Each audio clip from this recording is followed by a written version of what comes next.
आपका पहला प्रश्न है, बड़े अल्टरनेटर की फील्ड वाइंडिंग और आर्मेचर वाइंडिंग लगाने की विधि किस मशीन के बिल्कुल विपरीत होती है? साथियों, आप सब जानते हैं हमारा जो डीसी जनरेटर है उसमें आपकी अस्थिर क्या होती है? चुंबकीय क्षेत्र। और ये कहां पर स्थित होती है? स्टेटर में। और आपकी साहब रोटेट क्या करती है? रोटेटिंग आपकी क्या होती है? आर्मेचर। और ये आर्मेचर कहां स्थित होती है? रोटर पर। यानी अस्थिर चुंबकीय क्षेत्र के बीच में जब आर्मेचर रोटेट करता है तो क्या होता है? ईएमएफ उत्पन्न करती है। लेकिन इस व्यवस्था में हम ज्यादा वोल्टेज नहीं विकसित कर सकते, 650 वोल्ट तक का ही जनरेशन कर सकते हैं। ज्यादा वोल्टेज करने का प्रयास करते हैं तो कम्यूटेशन की समस्या आती है और फिर आपका स्पार्किंग होने लगता है, मशीन आपकी साहब समाप्त हो जाती है, जल जाती है। जबकि अगर आप बात करते हैं अल्टरनेटर में, हमें तो ज्यादा वोल्टेज जनरेट करना जरूरी था तो हमने किसका डिजाइन किया? अल्टरनेटर का। अल्टरनेटर में आपकी आर्मेचर क्या होती है साहब? अस्थिर होती है। और यह कहां होती है? स्टेटर पर। और आपकी चुंबकीय क्षेत्र यहां क्या करती है? रोटेट करती है। और यह कहां स्थापित होती है? रोटर पर। देखिए तो उसका चुंबकीय क्षेत्र स्टेटर पर और अस्थिर, इसका चुंबकीय क्षेत्र रोटर पर और रोटेटिंग, उसका आर्मेचर रोटर पर और घूमने वाला, इसका आर्मेचर स्टेटर पर और अस्थिर। तो व्यवस्था एक दूसरे का उल्टा है कि नहीं है? इसमें हम लोग उच्च वोल्टेज का जनरेशन करते हैं और साहब इंडिया में कितना तक? 11 के भी ज्यादा करते हैं, 33 भी हम लोग कर रहे हैं। तो मेरा उत्तर क्या हो जाएगा? डीसी जनरेटर की व्यवस्था के क्या होती है? बिल्कुल विपरीत होती है। एकदम एकदम एकदम अल्टरनेटर का जो स्वरूप है सेम वैसा सिंक्रोनस मोटर का होता है। अंतर यही है कि वहां आउटपुट में इलेक्ट्रिकल मिल रहा था और इनपुट में मैकेनिकल देते थे। यहां आपको आउटपुट में मैकेनिकल मिलेगा, इनपुट में इलेक्ट्रिकल, लेकिन संरचना कंस्ट्रक्शन सेम रहता। स्टेटर का संरचना तो 3 फेज का कैसा होता, उसी के जैसा मिलता है, सेम रहता। विपरीत में आपका बी होगा।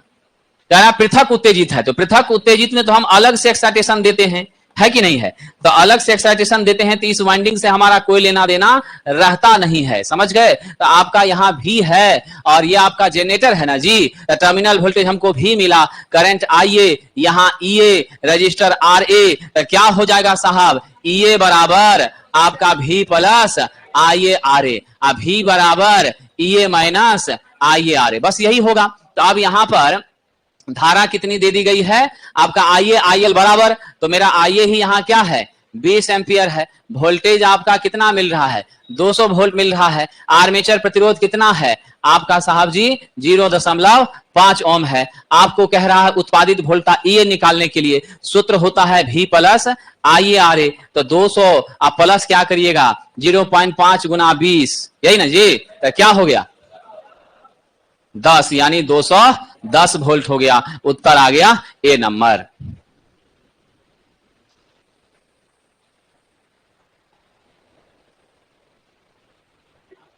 चलिए आगे बढ़ें।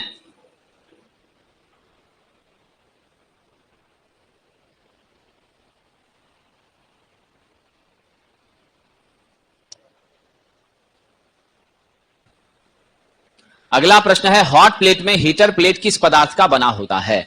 तो साहब हीटर प्लेट हमारा जो होता है वह विद्युत रोधी पदार्थ का बना होता है। लेकिन क्या होता है साहब? विद्युत रोधी एवं उष्मा का क्या होता है? चालक होता है, समझ गए? और जनरली आप लोग जानते हैं यहां पर हम लोग हीटिंग एलिमेंट के रूप में किसका प्रयोग किया करते हैं? नाइक्रोम का करते हैं। किसका करते हैं? नाइक्रोम का प्रयोग करते हैं। तो यानी आपका जवाब क्या हो जाएगा? विद्युत रोधी लेकिन तापीय चालक। तभी तो रोटी वगैरह बनाने के लिए इसका हम लोग इस्तेमाल करते हैं साथियों। डायरेक्ट रोटी बना सकते हैं, सब्जी बनाना हो तो कढ़ाई अगर पेंदी चौड़ा है तो फिर काम चलेगा, नहीं तो गिर जाएगा आपका गोल पेंदी वाला। दृश्य स्पेक्ट्रम का रेंज कहां से कहां तक? 380 से लेकर के 740 तक, है ना। मोटा मोटी 7500 तक लिखा जाता है, लेकिन दिए गए ऑप्शन के हिसाब से हम लोग 380 से लेकर 740 लेंगे। सबसे ज्यादा तरंग दैर्ध्य किसका?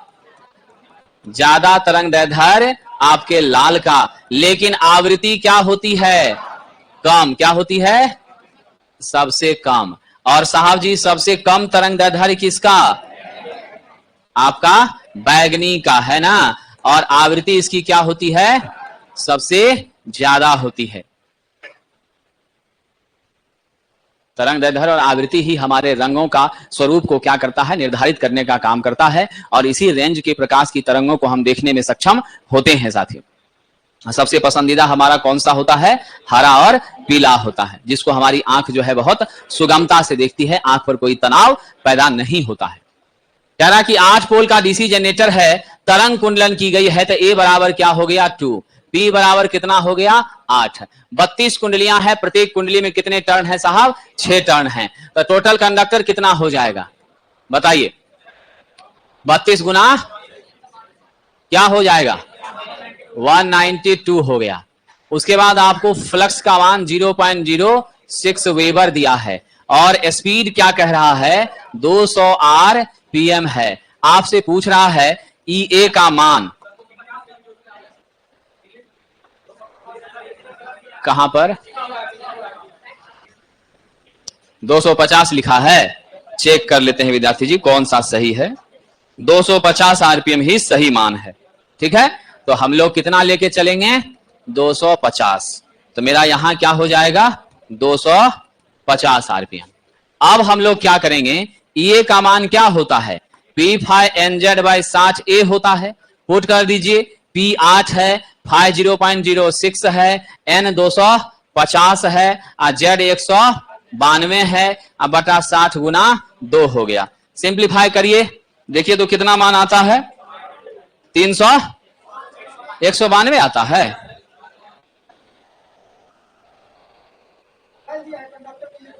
अच्छा तो सुनिए, यहां पर ध्यान देना है, हमको क्या दे दिया है क्वाइल, हमको निकालना क्या था कंडक्टर, तो इसको दोगुना करना पड़ेगा। यहां हम लोग थोड़ा सा मिस हुआ, तो क्या करेंगे, क्वाइल हमको दिया था, कंडक्टर क्या होता है, एक क्वाइल बराबर 2 कंडक्टर होता है। तो मेरा टोटल वैल्यू कितना होगा 2 दूनी 4 38 384 होगा। तो यहां भी हम क्या गुना कर देंगे ऊपर में, अब यहां भी करेंगे 384 से गुना। अब सॉल्व करके बताइए, अब कितना आ रहा है 384 आ रहा, ऑप्शन नंबर सी।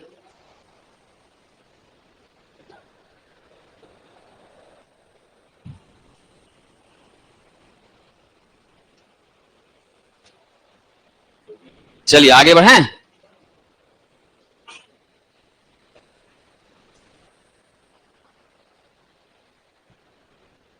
कह रहा भारी लोड पर चलती हुई एक डीसी मशीन जिसके ब्रश ज्यामितीय अक्ष पर है, यानी ब्रश कहां पर है साहब, आपका जीएनए पर है। आप जानते हैं जीएनए तो फिक्स होता है, बदलता बिल्कुल भी नहीं है। में कम्यूटेशन के दौरान डैश के कारण स्पार्किंग होती है।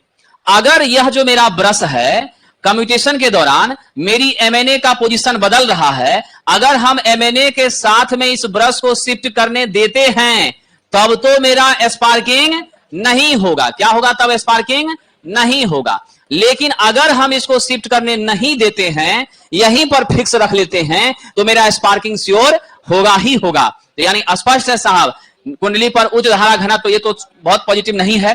ब्रशों पर अपकेंद्री बल का लगना, चुंबकीय उदासीन अक्ष का स्थानांतरित होना, ऑप्शन नंबर कौन सा सही है, सी। तो हम लोगों का चुंबकीय उदासीन अक्ष जीएनए से शिफ्ट करता है लोड बढ़ने पर, इसीलिए हमारा दायित्व बनता है कि जिस हिसाब से मेरा एमएनए शिफ्ट कर रहा है, हम ब्रश को भी उसी हिसाब से शिफ्ट कर दें ताकि मेरा स्पार्किंग नहीं हो। एमएनए का पूरा नाम क्या है साहब, मैग्नेटिक न्यूट्रल एक्सिस है विद्यार्थी। तो ऑप्शन सी यहां सही माना जाएगा। यहीं पर यदि भाषा लिख दिया जाए कि एमएनए के साथ हम ब्रश को शिफ्ट करते हैं तो क्या फायदा होगा, इसका जवाब होगा स्पार्किंग 0 हो जाएगी, स्पार्किंग नहीं होगी। डीसी मोटर क्या काम करता है साहब, कौन सी ऊर्जा को कौन सी ऊर्जा में बदलता है, बिल्कुल आप लोग डीसी सप्लाई देते हैं, यानी आप इलेक्ट्रिकल एनर्जी देते हैं, और उस इलेक्ट्रिकल एनर्जी को किसमें बदलता है, बिल्कुल साथियों मैकेनिकल एनर्जी में बदलने का काम करता है। तो कौन उत्तर ले लें, विद्युत को यांत्रिक में। ट्रांसफार्मर पर शॉर्ट सर्किट टेस्ट जब होती है तो हम लोग एचवी के तरफ किसको लगाते हैं, वाट मीटर को लगाते हैं, अमीटर को लगाते हैं और वोल्ट मीटर को पैरेलल में लगाते हैं, और ये वाला जो भाग है लो वोल्टेज उसको शॉर्ट कर देते हैं। ऐसी परिस्थिति में क्या होता है, मेरी जो भी करंट होती है वो सारी की सारी करंट किस स्थिति में होती है साहब, फुल लोड की स्थिति में होती है। इस सिचुएशन पर मेरा जितना मैक्सिमम करंट डेवलप कर सकता है वो करता है, और वो डेवलप हुआ हुआ करंट बचा, बाकी तो इसी से सर्कुलेट होता है, बचा खुचा हुआ भी जो है वह सब इस शॉर्टेज पाथ से सर्कुलेट होकर के हमें टोटल का टोटल क्या कैलकुलेट करके देता है, कॉपर लॉस। और ये जो कॉपर लॉस होती है, कौन सी कॉपर लॉस होती है साहब, फुल लोड पर होती है, क्योंकि आप जानते हैं हमारी जो कॉपर लॉस है आई स्क्वायर का क्या होती है, समानो हाफ लोड करेंगे तो 1/2 हो जाएगा। तो हमें यह साहब हाफ या 1/4 लोड पर कैलकुलेट करके नहीं देती, ये फुल लोड पर कैलकुलेट करके देती है। परिस्थिति के हिसाब से जैसा लोड होता है हम 1/2 करके स्क्वायर करके उसका मान निकाल लेते हैं। तो जवाब क्या होगा साहब, पूर्ण लोड पर कॉपर हानि हमको यहां से साहब प्राप्त होती है।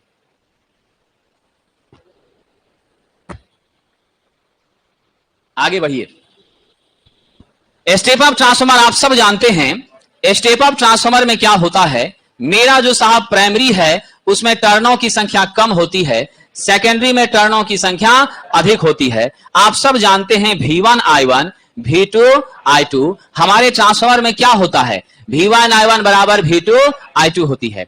स्टेप अप में आप जानते हैं साहब मेरा दो राशि तो कभी नहीं बदलता, एक तो पावर मेरी कांस्टेंट होती है और दूसरा मेरा फ्रीक्वेंसी कांस्टेंट होता है। मेरी वोल्टेज जो है स्टेप अप में कम है और करंट मेरी क्या है, ज्यादा है। वोल्टेज कम है और करंट ज्यादा है, और यहां V2 सेकेंडरी का बढ़ गया, I2 क्या हो गया, कम हो गया, यानी 3 गुना 5 बराबर 5 गुना 3 हो गया। ये V1 ये I1 ये V2 ये I2, दोनों गुना करिएगा 15 वोल्ट एम्पियर, यहां भी 15 वोल्ट एम्पियर हुआ। पावर तो सेम है, घट बढ़ क्या रहा है, वोल्टेज और करंट। अब कह रहा है कि किसमें वृद्धि होती है, तो मेरी करंट घटती है, बढ़ता कौन है, वोल्टेज। तो ऑप्शन क्या हो जाएगा, बी नंबर। और इसमें भी आप जानते हैं के का मान क्या होता है, ग्रेटर देन 1 होता है, क्योंकि इस परिस्थिति में N2 ग्रेटर N1 होता है, V2 ग्रेटर V1 होता है, E2 ग्रेटर E1 होता है, I1 ग्रेटर I2 होता है। चलिए विद्यार्थी जी, स्टेप डाउन में इसी का क्या हो जाएगा, उल्टा हो जाएगा। चलिए आगे बढ़ें। एक ट्रांसफार्मर में क्षरण फ्लक्स, साहब जी आप जानते हैं मेरा जो ट्रांसफार्मर था कोर टाइप का, उसमें आप क्या महसूस करते थे, हमारी वो फ्लक्स जो निर्धारित रास्ते से होकर नहीं जाती है, क्षरण फ्लक्स के नाम से, यही आपका क्या था, लीकेज फ्लक्स था। ठीक है, इसको कम करने के लिए आप क्या व्यवस्था कर रहे हैं, आप बेहतर क्वालिटी का चुंबकीय पदार्थ यूज कर रहे हैं, लेकिन फिर भी इसके पास क्या है, हमारी एयर जो है वो परफेक्ट इंसुलेटर नहीं है। Air is not a perfect magnetic insulator. यहां पर हवा में भी फ्लक्स का प्रवाह होता है। अब हमारा जो कोर टाइप का है उसमें तो लीकेज फ्लक्स हमको ठीक ठाक हो जाता है, 2 से 3% हो जाता है। हम लोग पूरा कोशिश करते हैं, लेकिन 2 से 3% लीकेज फ्लक्स किसमें होता है, कोर टाइप में होता है। लेकिन अगर संरचना हम बदल दें, क्या कर दें साहब, इस तरह का संरचना हम दें, फिर क्या होगा, ये सेंट्रल वाले पर इस पर वाइंडिंग लपेटें, अब जो मेरी फ्लक्स प्राप्त हो रही है, लीक भी करेगा तो लीक करके कहां भागेगा, यहां इधर भी आपने क्या कर दिया है, चुंबकीय परिपथ दे दिया है, यानी इधर भी आपने मेन फ्लक्स फाई को 5/2 और 5/2 होने की व्यवस्था दे दी है। आपका एयर में यदि जाना भी चाहेगा तो एयर में जाके कहां भागेगा, इसके इधर भी क्या है, चुंबकीय आपका साफ पदार्थ, इधर भी चुंबकीय पदार्थ, तो मेरी फ्लक्स की लीकेज क्या हो जाती है, यहां पर लीकेज फ्लक्स आपकी 0 के आसपास न्यूनतम हो जाती है, बहुत कम हो जाती है। यह व्यवस्था क्या कहलाता है, इंटरलीव्ड वाइंडिंग कहलाता है, या नहीं तो साहब सैंडविच वाइंडिंग कहलाता है। समझ गए। और यह व्यवस्था कहां प्रयोग करते हैं, सेल में। तो क्या जवाब आपका होगा साहब, प्राथमिक और द्वितीयक वाइंडिंग को अगर इंटरलीव्ड कर दिया जाए तो हमारा क्या हो जाएगा, फ्लक्स लीकेज कम हो जाएगा, मिनिमम हो जाएगा। तो गांठ बांध लीजिएगा, सेल टाइप के ट्रांसफार्मर में मेरी वाइंडिंग दोनों तरफ कोर से घिरी रहती है, लीकेज फ्लक्स न्यूनतम होता है, और कोर टाइप में मेरी वाइंडिंग से दोनों कोर घिरी रहती हैं, यहां पर साहब लीकेज फ्लक्स उससे ज्यादा होता है।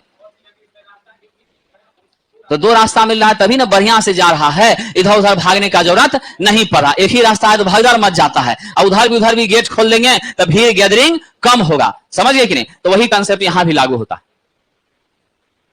दो वाइंडिंग ट्रांसफार्मर जो चित्र में दिखाया गया है, प्राइमरी और सेकेंडरी में इंड्यूस ईएमएफ कह रहा है E1 और E2, ये कह रहा है साहब, उसके बारे में अपना विचार बताइए।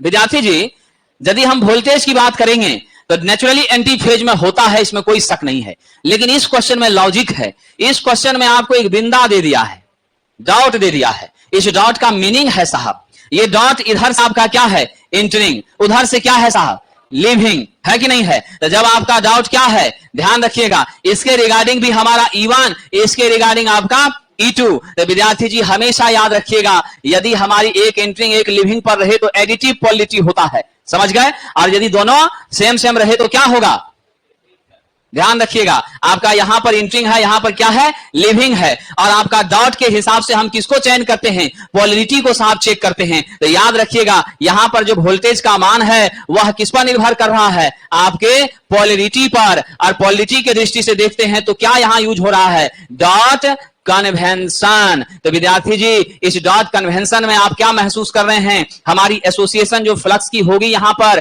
उसके वजह से यहां E1, इसमें एसोसिएशन होगा तो E2। मैग्नेटिक पोलैरिटी दोनों का क्या है साहब, सिमिलर है। इस कारण से वोल्टेज हमारी E1 E2 क्या होगी, सेम ही फेज में यहां पर हो जाएगी। इसीलिए इस क्वेश्चन का उत्तर क्या होगा, डी नंबर होगा। समझ गए, सब क्वेश्चन में ऐसा नहीं होगा। अगर यहां पोलैरिटी ये रहता, एक हम कहां दे देते, यहां दे देते, इस जगह पर नहीं देते, तब क्या कहते, अपोजिट है, समझे, तब अपोजिट था। ऐसी परिस्थिति में मेरा पोलैरिटी क्या हो रहा है, इसी फेज आपका क्या है, एक ही है। सिर्फ इस क्वेश्चन के लिए नहीं सोचिएगा कि दूसरे क्वेश्चन तीसरे क्वेश्चन के लिए। सप्लाई वोल्टेज का ऑलवेज एंटी फेज होता है, ठीक है, याद रखिएगा। सप्लाई वोल्टेज V1 का E1 क्या होगा, हमेशा एंटी फेज होगा। लेकिन बात E1 E2 की रहेगी। आप लोगों को याद है ना, आप लोग तो बहुत पढ़ाई कर चुके हैं, आप लोगों को याद है जब हम लोग आइडियल ट्रांसफार्मर का बनाते थे तो यहाँ E1 यहाँ E2 लिखते थे, इस जगह पर हम लोग V1 लिखते थे, है कि नहीं है, निश्चित रूप से। तब जाकर के आपका नो लोड पर बनता था तो इसी तरह से बनता था, I0 हो गया, IW हो गया, इधर आपका क्या हो गया, I म्यू हो गया। यही तरीका हमारा हुआ करता था। E1 आपके V1 का कैसा है, एंटी फेज में है। तो सप्लाई का यह क्या होता है, एंटी फेज होता है, लेकिन आपस में ये दोनों का क्या है साहब, फेज आपका सिमिलर है। और दिए गए पोलैरिटी के हिसाब से भी क्या है, सिमिलर है। इसी कारण से डॉट कन्वेंशन नहीं रहता तब हम लोग कुछ और विचार करते। याद रखना, डॉट कन्वेंशन एक तरीका है हमारे चुंबकीय क्षेत्र का, जिससे हमको उस मैग्नेटिक सर्किट की क्या पता चलती है, पोलैरिटी पता चलती है। क्या पता चलती है साहब, पोलैरिटी पता चलती है। कौन सा ट्रांसफार्मर का रेगुलर टेस्टिंग नहीं है, हमारे ट्रांसफार्मर में कोर का इंसुलेशन और वोल्टेज तो हम लोग टेस्ट रेगुलर करेंगे, 2 दिन 4 दिन 1 सप्ताह में करते रहेंगे साहब। इंपीडेंस वोल्टेज टेस्टिंग भी हम लोग करते रहेंगे। अब पोलैरिटी टेस्ट तो बहुत ही आवश्यक है, समझ गए। रेडियो इंटरफेरेंस का परीक्षण जो है ये हमारा रूटीन टेस्ट नहीं है, ये सब हम लोगों को कभी कभी करने की जरूरत महसूस होती है, समझ गए कि नहीं। अब ये भी तब महसूस होती है जब बगल से कोई वैसा पास कर रहा हो, आपका ट्रांसमिशन का सेगमेंट हो, तब जाके करते हैं, या नहीं तो अगर एटमॉस्फेरिक कंडीशन कुछ परिवर्तित हो रही है तब जाके करते हैं। बगल में कोई मान लीजिए सिग्नल का बढ़िया टावर वगैरह लगा है, वो सब चीज का व्यवस्था है, तब करते हैं। और इस सब से भी बचाने के लिए तो हम लोग क्या इस्तेमाल करते हैं, वेव ट्रैपर का इस्तेमाल करते हैं। जितना भी सब स्टेशन होता है, सभी सब स्टेशन में आप देखिएगा यहां गोल गोल सिलिंड्रिकल जैसा लंबा लंबा गोल गोल टाइप का लटका हुआ रहता है, वो क्या रहता है, वेव ट्रैपर रहता है। रेलवे स्टेशन पर मॉस्किटो ट्रैपर आपने देखा होगा, मच्छर मक्खी सब बहुत लगता था ट्रेन रेलवे स्टेशन पर, तो क्या किया गया, मॉस्किटो ट्रैपर उसको लगा दिया गया। मॉस्किटो ट्रैपर क्या करता है, वो आपका मच्छर भी और मक्खी भी, इन दोनों को क्या करता है साहब, अगल बगल का उसका रेंज है, उस रेंज में यदि जा रही है खींच लेता है, खींच के फड़ फड़ एकदम जला देता है, उसका चर चर करके आवाज आता है, इलेक्ट्रिसिटी पर चलता है, तो आपका मक्खी उखी कम। नहीं तो पहले रेलवे स्टेशन में कितना भिन भिनाते रहता था, बैठने का इच्छा नहीं होता था। अब तो आप लोग जाते हैं, वाईफाई सब भी चालू रहता है, तो थोड़ा देर वहां इस्तेमाल भी कर लेते हैं, रील वगैरह भी बना लेते हैं। बदल गया विद्यार्थी जी। तो आपका क्या है, रेडियो इंटरफेरेंस टेस्ट जो है रूटीन टेस्ट नहीं है। अब सब दिन पनीर का सब्जी नहीं खाते हैं, सप्ताह में संडे का रूटीन बनाया है तो उस दिन चलता है, और शनिवार को मीट बनाता है, अब बाकी दिन चावल दाल सब्जी, है ना जी, ये मामला। आइए आगे बढ़ते आगे बढ़ते।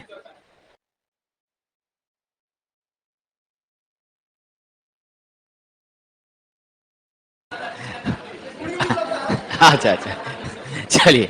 दिए गए ट्रांसफार्मर को निर्धारित वोल्टेज लेकिन कम आवृत्ति पर चलाया जा रहा है। कह रहा कोई ट्रांसफार्मर है, E बराबर क्या जानते हैं 4.44 φmf और क्या होता है साहब N होता है। अब आपसे कह रहा है वोल्टेज का मान हमने क्या किया है साहब फिक्स कर दिया है। मान लीजिए मेरा वोल्टेज कांस्टेंट है, ठीक है। अब जब मेरा वोल्टेज कांस्टेंट है तो आपका यहां क्या बदल रहा है, देखिए जरा सा, आपका फ्रीक्वेंसी को क्या किया है कम, फ्रीक्वेंसी को घटाया है। तो आप तो देख लीजिए साहब नंबर ऑफ टर्न को तो आप अपने मन से नहीं ना बीच में बदल सकते हैं। फ्रीक्वेंसी को यदि हमने घटाया है तो मेरा कौन चीज बढ़ाइएगा, फ्लक्स बढ़ाइएगा, तब नहीं वैल्यू फिक्स रहेगा, नहीं तो वैल्यू परिवर्तित ना हो जाएगा। आपका ई किसका समानुपाती है फाइम का, ई किसका समानुपाती है एफ का। एफ को जब घटा रहे हैं तो फाइम बढ़ाएंगे तभी नहीं मैनेज होके बराबर रहेगा। एन में छेड़छाड़ हम चलता व्यवस्था में नहीं कर सकते हैं। मशीन सिस्टम को जब बंद करेंगे तो फिर से सब चीज खोल खाल के करेंगे तब ना, चालू अवस्था में तो एन में बदलाव संभव नहीं है। इसीलिए आपका क्या हो जाएगा फ्लक्स घनत्व, देख लीजिए कोर का क्या हो जाएगा साहब फ्लक्स घनत्व बढ़ जाता है। तो क्या जवाब दीजिएगा, फ्लक्स घनत्व बढ़ता है मतलब बीएम बराबर फाइम बटा ए है। तो मेरा बीएम किसका समानुपाती है फाइम का, तो फाइम बढ़ेगा तभी बढ़ेगा। तो क्या जवाब दीजिएगा कोर का फ्लक्स घनत्व बढ़ जाता है। उत्तर दीजिएगा डी नंबर।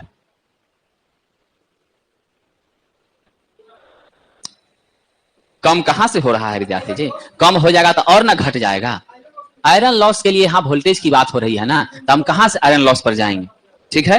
आयरन लॉस का यहाँ चर्चा ही विद्यार्थी नहीं है, तो हम लोगों की बात यहाँ किसके बारे में हो रही है, हमारी बात यहाँ हो रही है वोल्टेज के बारे में। तो जब चर्चा वोल्टेज पर हो तो हम वोल्टेजों को लेके चलेंगे ना, जबरदस्ती आयरन लॉस क्यों लेके जाएंगे। आयरन लॉस की बात होती तो फ्रीक्वेंसी के घटने से वो घट जाती, लेकिन क्वेश्चन कहा है कि वोल्टेज को कांस्टेंट रखना है, अब फ्रीक्वेंसी को घटाना है, तो कौन सा पैरामीटर पर प्रभाव पड़ेगा। तो हम एन में कुछ कर नहीं सकते हैं, तो मेरा फाइम बढ़ेगा बीएमए बढ़ेगा तभी ना उस वैल्यू को मैनेज करेगा, नेचुरल सी बात है। अब मान लीजिए आपने चंदा किया था 100 लड़का को 100 रुपया करके, एक लड़का दिया ही नहीं, 99 लड़का ही दिया, आपको 10,000 पुराना था तो आप 200 दे दिए, समझ गए विद्यार्थी जी। इसीलिए क्या हो गया बीएम बढ़ गया, वो घटा तो मैनेज हो गया। तो राइट आंसर है कोर का फ्लक्स घनत्व बढ़ जाता। 100 केवीए के ट्रांसफार्मर में आयरन लॉस का मान कितना है 1 किलोवाट, कॉपर लॉस कितना है 2 किलोवाट। अधिकतम दक्षता किस लोड पर घटित होगी, यानी उस एक्स का मान आपसे पूछ रहा है। क्या फॉर्मूला होता है विद्यार्थी जी, हमारा केवीए कितना दिया है 100 केवीए दिया है, नहीं तो हम लोग जानते हैं फॉर्मूला हमारा होता है अधिकतम दक्षता हेतु कार्यभार, ये क्या होता है √PI/PCU इंटू केवीए, है ना। तो कर दीजिए पीआई का मान कितना है 1000 है, और नीचे आपका कितना है पीसीयू 2 किलोवाट यानी 2000 गुना 100 करिए, बताइए how much will be the value 1/√2 into 100 KVA. उत्तर कौन सा दे दीजिएगा 100/√2 केवीए। तो ऑप्शन नंबर ए मिल रहा है। क्या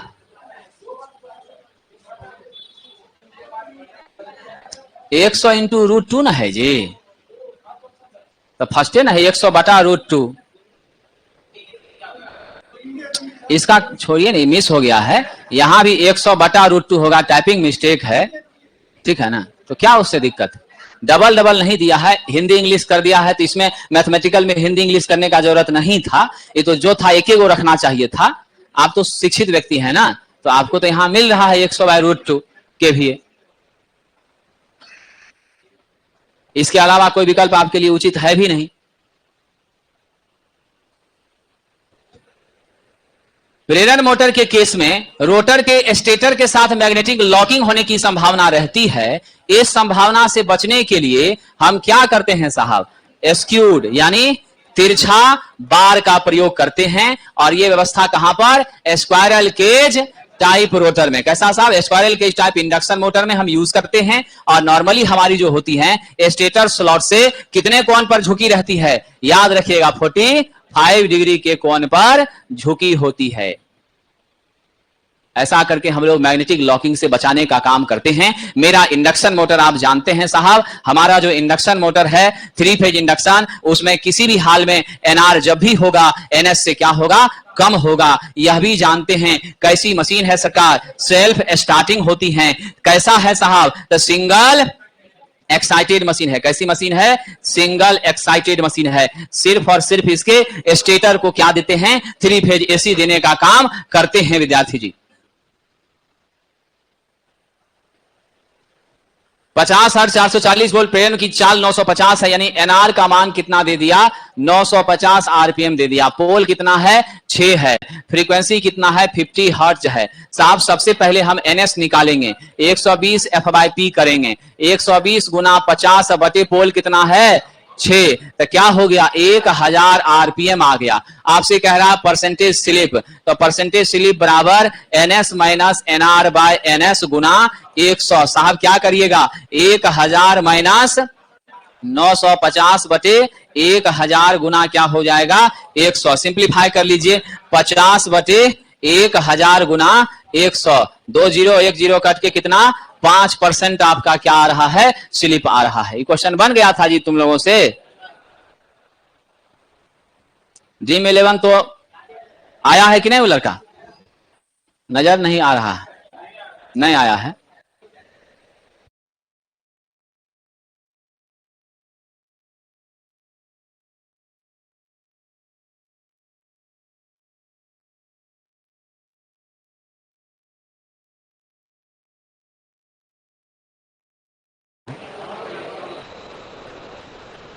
चलिए आगे बढ़ें।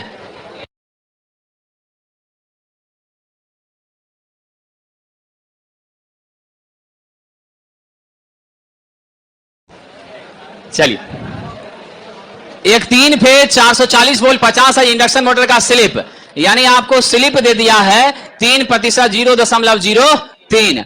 सप्लाई फ्रीक्वेंसी कितना दिया है? 50 हर्ट्ज दिया है। अब आपको रोटर फ्रीक्वेंसी एफआर कह रहा है। एफआर बराबर क्या होगा? S F. तो एस का मान कितना? 0.03, एफ कितना? 50। तो मल्टीप्लाई कर दीजिए, क्या हो गया? 1.5 हर्ट्ज हो गया। डी नंबर आपका उत्तर हो गया।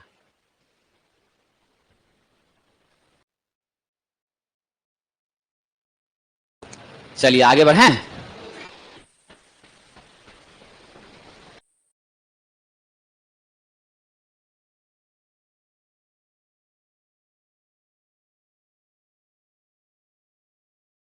चलिए आगे बढ़ते हैं।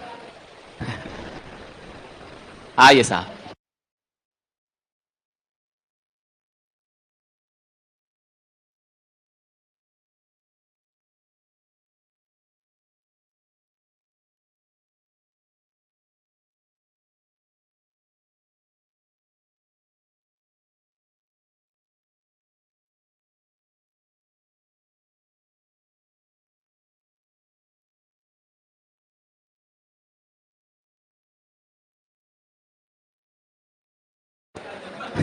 समकालिक मोटर में विकसित होने वाली यांत्रिक शक्ति किस पर निर्भर करती है?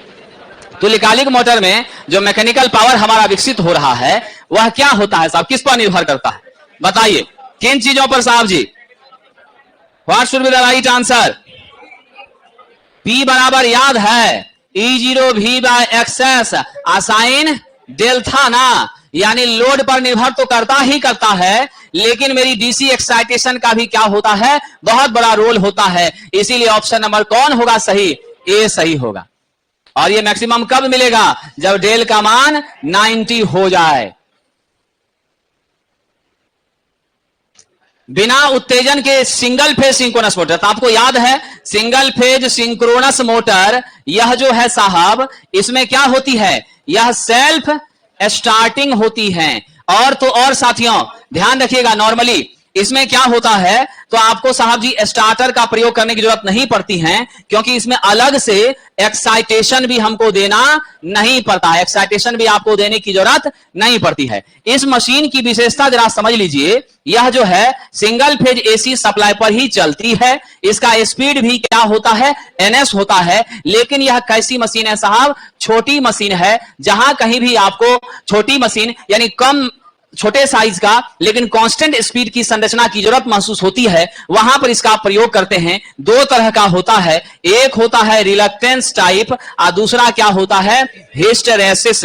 हिस्टेरेसिस में कोई वाइंडिंग, कोई दांत, कोई खांचा नहीं होता, साउंडलेस होती है और ये रिलक्टेंस आपका सिग्नलिंग में बहुत ज्यादा प्रयोग में ली जाती है। तो क्या जवाब दीजिएगा साहब? दोनों प्रतिस्टब और हिस्टेरेसिस ये किसके प्रकार हैं? सिंगल फेज सिंक्रोनस मोटर के साहब प्रकार हैं। इसका रोटर में डीसी सप्लाई देना नहीं पड़ता है। बाकी बड़े सिंक्रोनस मोटर हो चाहे जनरेटर हो, दोनों में आपको क्या करना पड़ता है? डीसी सप्लाई देना पड़ता है।